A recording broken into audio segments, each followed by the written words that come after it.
Libre office के इस part में जानेंगे टेबल मेनू के बारे में। पहला पॉइंट है इंसर्ट टेबल। इस ऑप्शन के द्वारा हम अपनी आवश्यकता अनुसार रो तथा कॉलम की संख्या डालकर टेबल बनाने का कार्य करते हैं।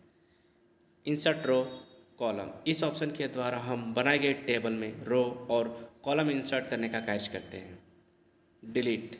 इस ऑप्शन के द्वारा हम सिलेक्ट की गई रो कॉलम एवं टेबल को डिलीट करने का कार्य करते हैं। सिलेक्ट। इस ऑप्शन के द्वारा हम रो कॉलम तथा टेबल को सिलेक्ट करने का कार्य करते हैं। पांचवा पॉइंट है साइज। इस ऑप्शन के द्वारा हम सिलेक्ट की गई रो तथा कॉलम के साइज को घटाने एवं बढ़ाने का कार्य करते हैं। छठा पॉइंट है मर्ज सेल या मर्ज टेबल। इस ऑप्शन के द्वारा हम दो या दो से अधिक सिलेक्ट की गई रो तथा कॉलम को मर्ज करने का कार्य करते हैं। Split cell.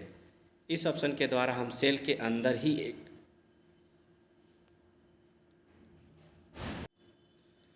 टेबल और बनाने का कार्य करते हैं। अगला पॉइंट है स्प्लिट टेबल। टेबल के अंदर जहाँ पर कर्सर होता है वहाँ से टेबल टूट जाती है। अगला पॉइंट है प्रोटेक्ट सेल या अनप्रोटेक्ट सेल। इस ऑप्शन के द्वारा हम सिलेक्ट की गई सेल को प्रोटेक्ट अथवा अनप्रोटेक्ट करने का कार्य करते हैं।